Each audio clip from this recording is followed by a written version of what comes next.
Hey everyone, thanks for clicking on my video. This is Rocky here with my top moments of episode 4 of Agent Carter. So in this episode we get confirmation that Dottie is definitely more than she seems to appear, but we don't get confirmation that she's necessarily the assassin that killed Krzemenski in the previous episode. We also learn she definitely has a thing for cool guns, so we just have to keep an eye out for her character and how they develop her. We see that Peggy's housemates are all thieves. Well, food thieves. We learn they all have creative ways and interesting ways of sneaking food away to their rooms or various other areas, as in this episode Peggy's trying to sneak food back for Howard Stark. So we also see Sousa is stepping up his investigation within the SSR, and with Thompson's help learns that a well-dressed man and a woman were seen at the Heartbreak ship, but left before the SSR showed up. So it appears that he thinks the blonde in the photo from episode 1 may be brunette, so it might not be too much longer before he'll catch on to Peggy. He's probably going to be the first agent that kind of puts 2 and 2 together when it comes to Peggy and Jarvis working together. Now we also have Chief Dooley heads to Germany to track down a lead from a soon-to-be-hanged Nazi war criminal. He offers this man a way out of his hanging if he tells him what happened at this Battle of Finnel. Now, this Battle of Finnel is supposedly where the 2 previous Leviathan agents came from, or at least their names came from. So this is just, him trying to get as much information as he can any way possible, even from a Nazi. So Dooley learns that all the people in Finnel were actually wiped out before the Nazis even got there. He holds true to his word and gives the man a way out from his hanging in the form of a cyanide pill. Dooley also ends up giving one of these pills to another guard that was on duty. Now, what group in the Marvel Cinematic Universe do we know that keeps cyanide on hand? Anyone? That's right, Hail HYDRA.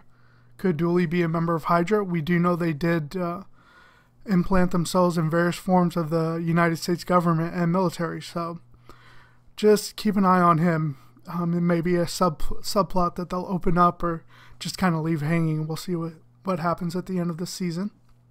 Now, Dooley returns to the SSR office, and Thompson reveals that, through his investigations, that he learned that Howard Stark's name was actually on a return flight roster from Finnel during the time that, that supposed battle was supposed to have taken place. Shortly after this, we see that Leviathan typewriter start typing. Is whoever it is trying to communicate with Dooley now, or just reaching out in general? We don't find out by the end of this episode. Now, all in all, the best moments of the episode were definitely the scenes with Peggy and Stark, as Hayley Atwell and Dominic Cooper just have great chemistry together and fit so well on screen together. Through Stark's return, we are introduced to a short-lived smuggler named Ming, or possibly Ming. The name seems to be pronounced both ways by different characters. We also learn that Jarvis has a tell, and both he and Stark have been lying to Peggy in pretty much a big way in this episode.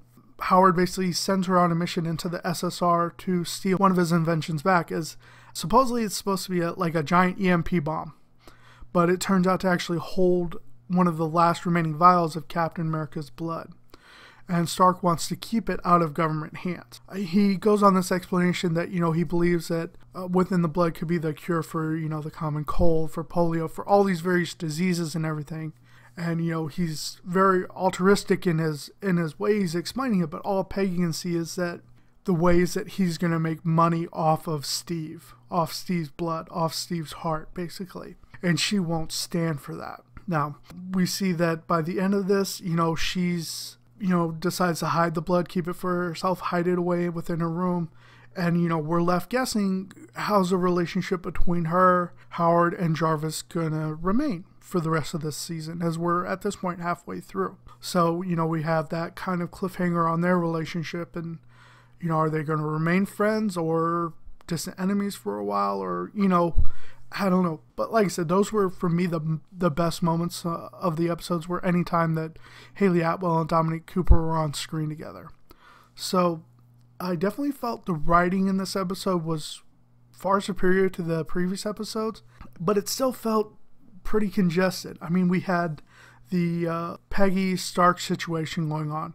We had the Dooley story going to Germany and, it's possible, meanings behind with that cyanide pill and everything. Then we also had, Sousa and Thompson investigation all kind of mixed in.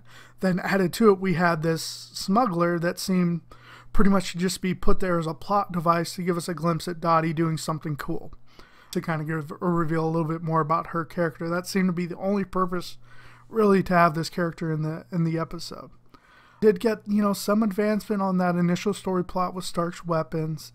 Though we have a lot more questions now than we had before.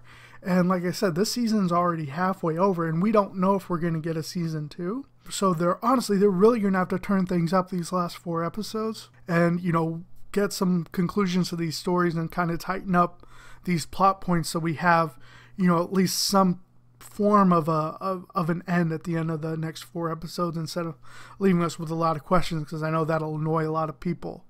So, and another thing is I definitely think it's long overdue for Peggy to really start putting some of her fellow SSR agents into their places. I think that's kind of the big thing that's been kind of annoying me about this show so far, is it doesn't really seem to be Peggy Carter.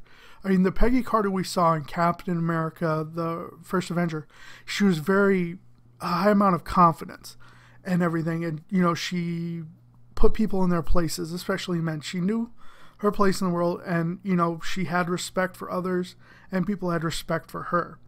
I mean, she's one of the people that essentially inspired Steve Rogers in his role of Captain America, is seeing that how she navigated within this, quote-unquote world of men. And in this series, she's been very laid back, and she's constantly getting beaten down within the SSR, and I just really want to see her start taking some initiative and really start asserting herself more in that role, because she does have a lot to give. And I mean, these men, while most of them did probably serve in the military, none of them probably to the extent that she served in the front line working with Captain America and the Howling Commandos. So that's one thing I definitely want to see by the end of this, for the remaining 4 episodes, is see her kind of assert herself more into that confident place that we remember from the first Captain America movie. So yeah, let me know down in the comments below what you guys thought about this episode, and if you have any questions about any of the characters or any parts of the episode, put those down in the comments below as well. I'll be happy to go over that information with you. And if you've enjoyed the video, I'd ask you to go and give me a thumbs up, and please subscribe to my channel. That way you can be alerted when I post a new video about Agent Carter or any of the other various Marvel and DC television shows that are going to be coming on. And if you have gone ahead and subscribed to my channel already, thank you very much. I really do appreciate you coming on board, and I really hope you're enjoying the videos. Now, all that being said, I hope everyone has a great rest of your day now. Bye.